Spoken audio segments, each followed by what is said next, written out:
Book 24.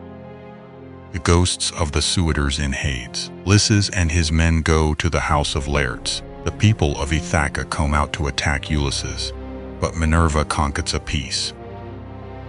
Then Mercury of Cyllene summoned the ghosts of the suitors, and in his hand he held the fair golden wand, with which he seals men's eyes in sleep, or wakes them just as he pleases.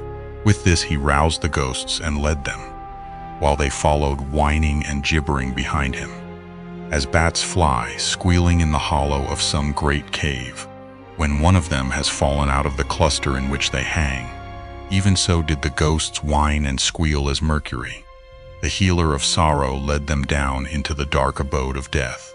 When they had passed the waters of Oceanus and the rock Leucas, they came to the gates of the sun and the land of dreams, whereon they reached the meadow of asphodel, where dwell the souls and shadows of them that can labor no more.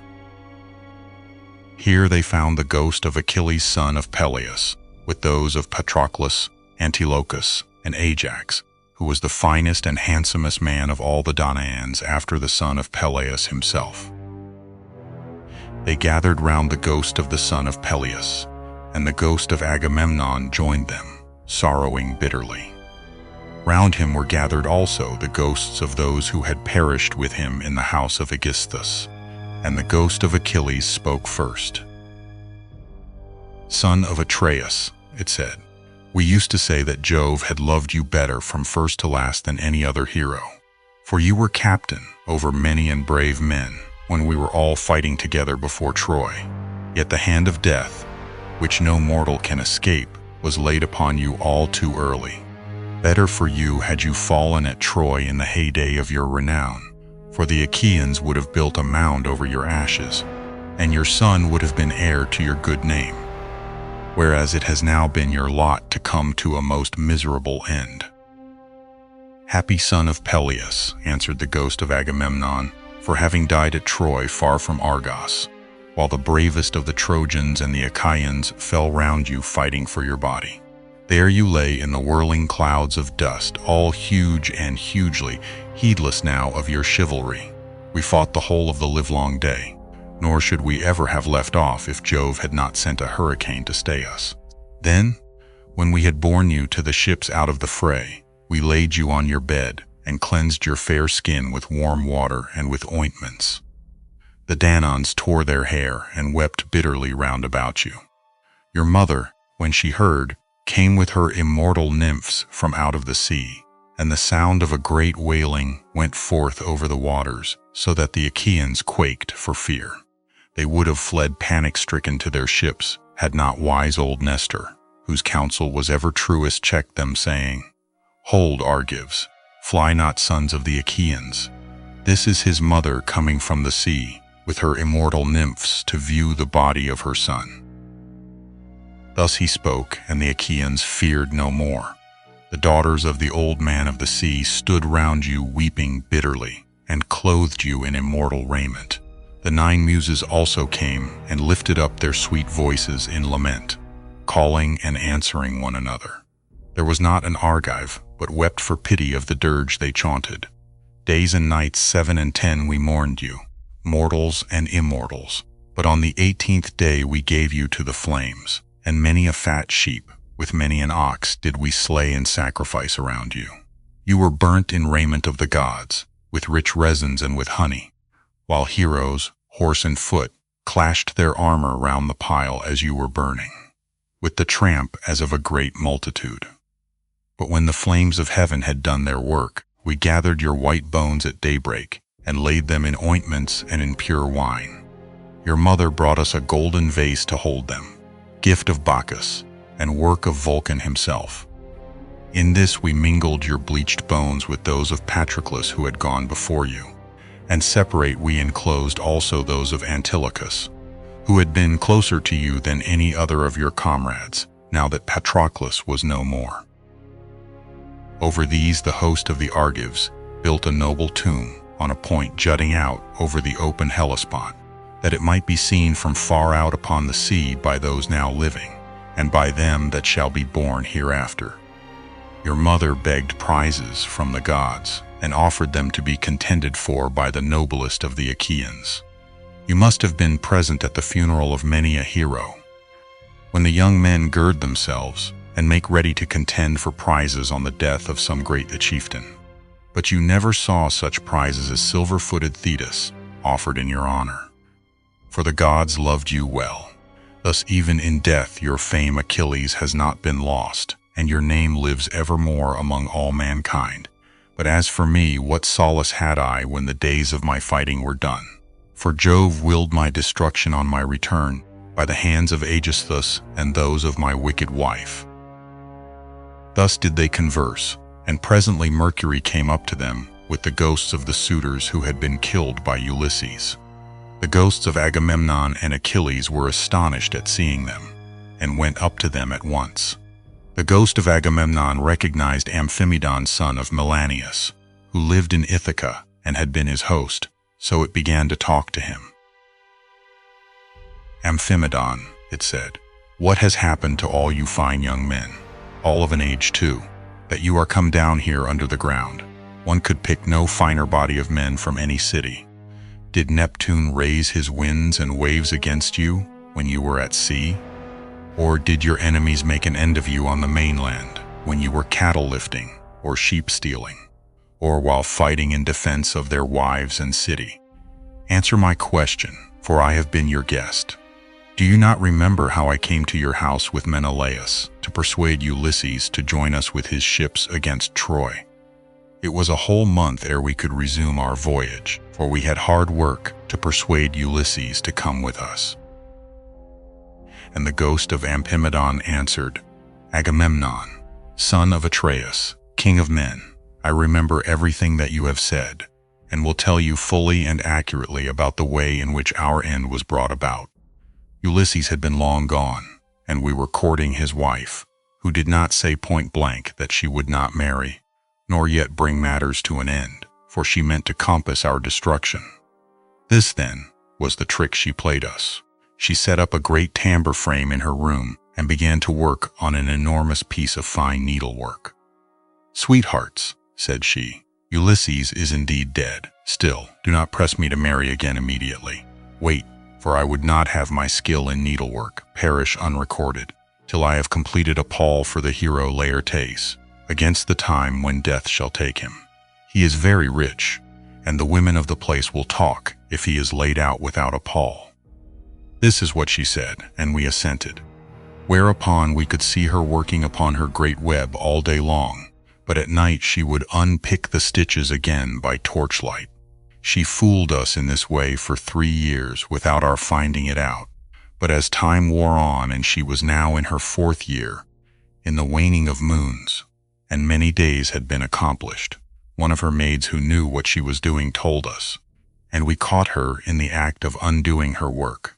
So she had to finish it whether she would or no, and when she showed us the robe she had made, after she had had it washed, its splendor was as that of the sun or moon.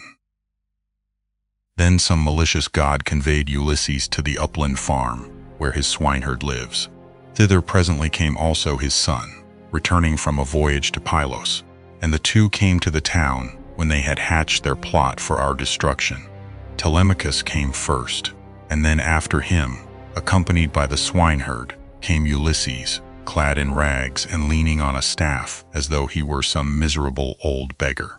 He came so unexpectedly that none of us knew him, not even the older ones among us, and we reviled him and threw things at him.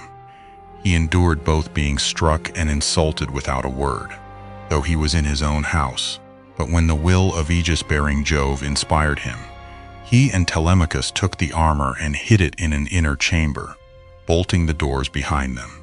Then he cunningly made his wife offer his bow and a quantity of iron to be contended for by us ill-fated suitors. And this was the beginning of our end, for not one of us could string the bow, nor nearly do so. When it was about to reach the hands of Ulysses, we all of us shouted out that it should not be given him, no matter what he might say, but Telemachus insisted on his having it. When he had got it in his hands, he strung it with ease, and sent his arrow through the iron. Then he stood on the floor of the cloister, and poured his arrows on the ground, glaring fiercely about him. First he killed Antinous, and then, aiming straight before him, he let fly his deadly darts, and they fell thick on one another. It was plain that some one of the gods was helping them, for they fell upon us with might and main throughout the cloisters, and there was a hideous sound of groaning as our brains were being battered in, and the ground seethed with our blood. This, Agamemnon, is how we came by our end, and our bodies are lying still uncared for in the house of Ulysses. For our friends at home do not yet know what has happened, so that they cannot lay us out and wash the black blood from our wounds, making moan over us according to the offices due to the departed. Happy Ulysses, son of Laertes, replied the ghost of Agamemnon. You are indeed blessed in the possession of a wife endowed with such rare excellence of understanding, and so faithful to her wedded lord as Penelope, the daughter of Icarius. The fame, therefore, of her virtue shall never die, and the immortals shall compose a song that shall be welcome to all mankind, in honor of the constancy of Penelope. How far otherwise was the wickedness of the daughter of Tyndareus, who killed her lawful husband. Her song shall be hateful among men, for she has brought disgrace on all womankind, even on the good ones. Thus did they converse in the house of Hades, deep down within the bowels of the earth. Meanwhile, Ulysses and the others passed out of the town, and soon reached the fair and well-tilled farm of Laertes, which he had reclaimed with infinite labor. Here was his house, with a lean-to running all round it, where the slaves who worked for him slept and sat and ate, while inside the house there was an old Sicel woman, who looked after him in this his country farm. When Ulysses got there, he said to his son and to the other two,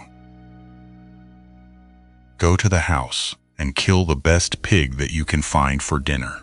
Meanwhile, I want to see whether my father will know me or fail to recognize me after so long an absence." He then took off his armor and gave it to Eumaeus and Philoetius, who went straight on to the house, while he turned off into the vineyard to make trial of his father. As he went down into the great orchard, he did not see Dolius, nor any of his sons, nor of the other bondsmen, for they were all gathering thorns to make a fence for the vineyard, at the place where the old man had told them. He therefore found his father alone, hoeing a vine. He had on a dirty old shirt, patched and very shabby. His legs were bound round with thongs of oxhide to save him from the brambles, and he also wore sleeves of leather. He had a goatskin cap on his head, and was looking very woebegone. When Ulysses saw him so worn, so old and full of sorrow, he stood still under a tall pear tree and began to weep. He doubted whether to embrace him, kiss him, and tell him all about his having come home, or whether he should first question him and see what he would say. In the end, he deemed it best to be crafty with him. So in this mind he went up to his father, who was bending down and digging about a plant. "I see, sir," said Ulysses, "that you are an excellent gardener. What pains you take with it, to be sure. There is not a single plant, not a fig tree, vine, olive, pear, nor flower bed, but bears the trace of your attention. I trust, however, that you will not be offended if I say that you take better care of your garden than of yourself. You are old, unsavory, and very meanly clad. It cannot be because you are idle that your master takes such poor care of you. Indeed, your face and figure have nothing of the slave about them, and proclaim you of noble birth. I should have said that you were one of those who should wash well, eat well, and lie soft at night as old men have a right to do. But tell me, and tell me true, whose bondman are you, and in whose garden are you working? Tell me also about another matter. Is this place that I have come to really Ithaca? I met a man just now who said so, but he was a dull fellow, and had not the patience to hear my story out when I was asking him about an old friend of mine, whether he was still living, or was already dead and in the house of Hades. Believe me when I tell you that this man came to my house once when I was in my own country, and never yet did any stranger come to me whom I liked better. He said that his family came from Ithaca, and that his father was Laertes, son of Odysseus. I received him hospitably, making him welcome to all the abundance of my house. And when he went away, I gave him all customary presents. I gave him 7 talents of fine gold, and a cup of solid silver with flowers chased upon it. I gave him 12 light cloaks, and as many pieces of tapestry. I also gave him 12 cloaks of single fold, 12 rugs, 12 fair mantles, and an equal number of shirts. To all this I added 4 good-looking women skilled in all useful arts, and I let him take his choice. His father shed tears and answered, "Sir, you have indeed come to the country that you have named, but it has fallen into the hands of wicked people. All this wealth of presents has been given to no purpose. If you could have found your friend here alive in Ithaca, he would have entertained you hospitably, and would have requited your presence amply when you left him, as would have been only right, considering what you had already given him. But tell me, and tell me true, how many years is it since you entertained this guest, my unhappy son as ever was? Alas, he has perished far from his own country. The fishes of the sea have eaten him, or he has fallen a prey to the birds and wild beasts of some continent. Neither his mother, nor I his father, who were his parents, could throw our arms about him and wrap him in his shroud, nor could his excellent and richly dowered wife Penelope bewail her husband as was natural upon his deathbed, and close his eyes according to the offices due to the departed. But now, tell me truly, for I want to know, who and whence are you? Tell me of your town and parents. Where is the ship lying that has brought you and your men to Ithaca? Or were you a passenger on some other man's ship, and those who brought you here have gone on their way and left you?" "I will tell you everything," answered Ulysses. "Quite truly. I come from Alebus, where I have a fine house. I am son of King Aphetus, who is the son of Polypemon. My own name is Eperitus. Heaven drove me off my course as I was leaving Sicania, and I have been carried here against my will. As for my ship, it is lying over yonder, off the open country outside the town, and this is the 5th year since Ulysses left my country. Poor fellow, yet the omens were good for him when he left me. The birds all flew on our right hands, and both he and I rejoiced to see them as we parted, for we had every hope that we should have another friendly meeting and exchange presents." A dark cloud of sorrow fell upon Laertes as he listened. He filled both hands with the dust from off the ground and poured it over his gray head, groaning heavily as he did so. The heart of Ulysses was touched, and his nostrils quivered as he looked upon his father. Then he sprang towards him, flung his arms about him, and kissed him, saying, "I am he, father, about whom you are asking. I have returned after having been away for 20 years. But cease your sighing and lamentation. We have no time to lose, for I should tell you that I have been killing the suitors in my house, to punish them for their insolence and crimes." "If you really are my son Ulysses," replied Laertes, "and have come back again, you must give me such manifest proof of your identity as shall convince me." "First observe this scar," answered Ulysses, "which I got from a boar's tusk when I was hunting on Mount Parnassus. You and my mother had sent me to Autolycus, my mother's father, to receive the presents which, when he was over here, he had promised to give me. Furthermore, I will point out to you the trees in the vineyard which you gave me, and I asked you all about them as I followed you round the garden.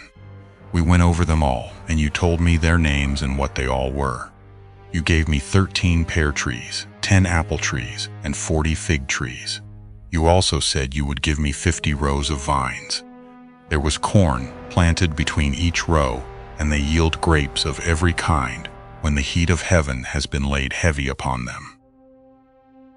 Laertes' strength failed him when he heard the convincing proofs which his son had given him. He threw his arms about him, and Ulysses had to support him, or he would have gone off into a swoon. But as soon as he came to, and was beginning to recover his senses, he said, "O Father Jove, then you gods are still in Olympus after all, if the suitors have really been punished for their insolence and folly. Nevertheless, I am much afraid that I shall have all the townspeople of Ithaca up here directly, and they will be sending messengers everywhere throughout the cities of the Cephallenians." Ulysses answered, "Take heart, and do not trouble yourself about that, but let us go into the house hard by your garden.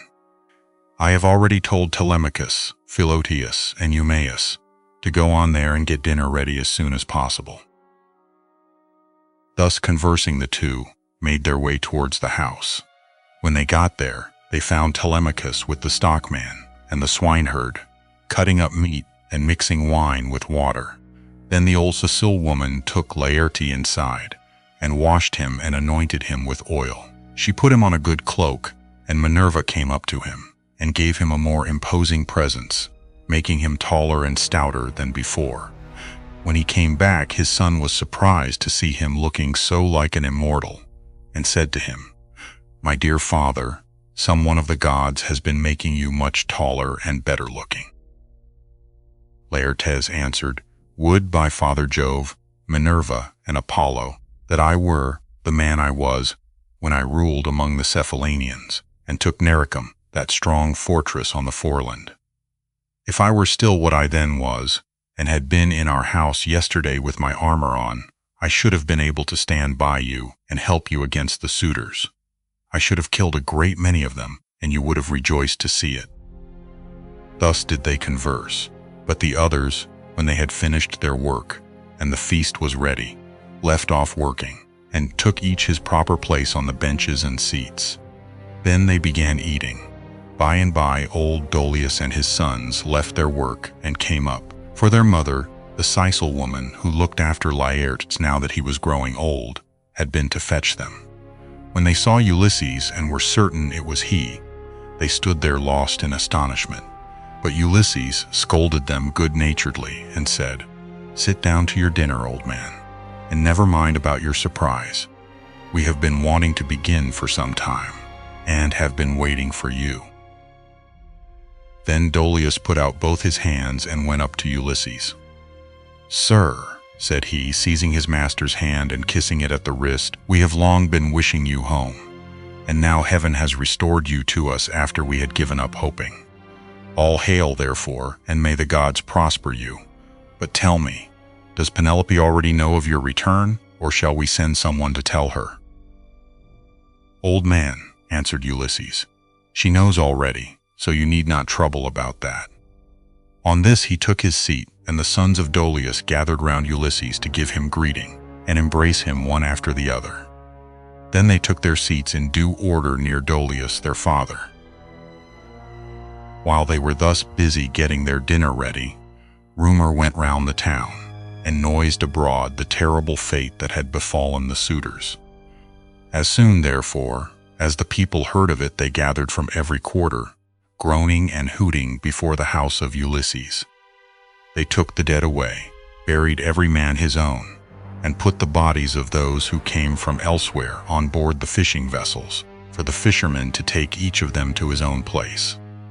They then met angrily in the place of assembly, and when they were got together, Eupees rose to speak. He was overwhelmed with grief for the death of his son Antinous, who had been the first man killed by Ulysses. So he said, weeping bitterly, "My friends, this man has done the Achaeans great wrong. He took many of our best men away with him in his fleet, and he has lost both ships and men. Now, moreover, on his return, he has been killing all the foremost men among the Cephallenians. Let us be up and doing before he can get away to Pylos or to Elis where the Epeans rule, or we shall be ashamed of ourselves forever afterwards. It will be an everlasting disgrace to us if we do not avenge the murder of our sons and brothers. For my own part, I should have no more pleasure in life, but had rather die at once. Let us be up then, and after them, before they can cross over to the main land." He wept as he spoke, and everyone pitied him. But Medon and the bard Phemius had now woke up, and came to them from the house of Ulysses. Everyone was astonished at seeing them, but they stood in the middle of the assembly, and Medon said, "Hear me, men of Ithaca. Ulysses did not do these things against the will of heaven. I myself saw an immortal god take the form of Mentor and stand beside him. This god appeared now in front of him, encouraging him, and now going furiously about the court and attacking the suitors, whereon they fell thick on one another. On this pale fear laid hold of them, and old Laertes, son of Master, rose to speak, for he was the only man among them who knew both past and future. So he spoke to them plainly and in all honesty, saying, "Men of Ithaca, it is all your own fault that things have turned out as they have. You would not listen to me, nor yet to Mentor, when we bade you check the folly of your sons, who were doing much wrong in the wantonness of their hearts, wasting the substance, and dishonoring the wife of a chieftain who they thought would not return. Now, however, let it be as I say, and do as I tell you. Do not go out against Ulysses, or you may find that you have been drawing down evil on your own heads." This was what he said, and more than half raised a loud shout, and at once left the assembly. But the rest stayed where they were, for the speech of Laertes displeased them, and they sided with Ulysses. They therefore hurried off for their armor, and when they had armed themselves, they met together in front of the city, and Ulysses led them on in their folly. He thought he was going to avenge the murder of his son, whereas in truth he was never to return, but was himself to perish in his attempt. Then Minerva said to Jove, "Father, son of Saturn, king of kings, answer me this question. What do you propose to do? Will you set them fighting still further, or will you make peace between them?" And Jove answered, "My child, why should you ask me? Was it not by your own arrangement that Ulysses came home and took his revenge upon the suitors? Do whatever you like, but I will tell you what I think will be most reasonable arrangement. Now that Ulysses is revenged, let them swear to a solemn covenant, in virtue of which he shall continue to rule, while we cause the others to forgive and forget the massacre of their sons and brothers. Let them then all become friends as heretofore, and let peace and plenty reign." This was what Minerva was already eager to bring about, so down she darted from off the topmost summits of Olympus. Now when Laertes and the others had done dinner, Ulysses began by saying, "Some of you go out and see if they are not getting close up to us." So one of Dolius's sons went as he was bid. Standing on the threshold, he could see them all quite near, and said to Ulysses, "Here they are, let us put on our armor at once." They put on their armor as fast as they could, that is to say Ulysses, his 3 men and the 6 sons of Dolius. Laertes also and Dolius did the same, warriors by necessity in spite of their gray hair. When they had all put on their armor, they opened the gate and sallied forth, Ulysses leading the way. Then Jove's daughter Minerva came up to them, having assumed the form and voice of Mentor. Ulysses was glad when he saw her, and said to his son Telemachus, "Telemachus, now that you are about to fight in an engagement which will show every man's mettle, be sure not to disgrace your ancestors, who were eminent for their strength and courage all the world over." "You say truly, my dear father," answered Telemachus, "and you shall see, if you will, that I am in no mind to disgrace your family." Laertes was delighted when he heard this. "Good heavens," he exclaimed, "what a day I am enjoying! I do indeed rejoice at it. My son and grandson are vying with one another in the matter of valor." On this Minerva came close up to him and said, "Son of Odysseus, best friend I have in the world, pray to the blue-eyed damsel, and to Jove her father, then poise your spear and hurl it." As she spoke, she infused fresh vigor into him, and when he had prayed to her, he poised his spear and hurled it. He hit Ulysses' helmet, and the spear went right through it, for the helmet stayed at naught, and his armor rang rattling round him as he fell heavily to the ground. Meantime Ulysses and his son fell upon the front line of the foe and smote them with their swords and spears. Indeed, they would have killed every one of them and prevented them from ever getting home again. Only Minerva raised her voice aloud and made everyone pause. "Men of Ithaca," she cried, "cease this dreadful war, and settle the matter at once, without further bloodshed." On this pale fear seized everyone. They were so frightened that their arms dropped from their hands and fell upon the ground at the sound of the goddess' voice, and they fled back to the city for their lives. But Ulysses gave a great cry, and gathering himself together, swooped down like a soaring eagle.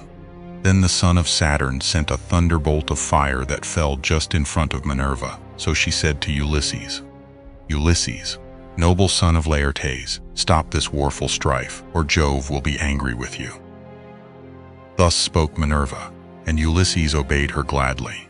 Then Minerva assumed the form and voice of Mentor, and presently made a covenant of peace between the two contending parties.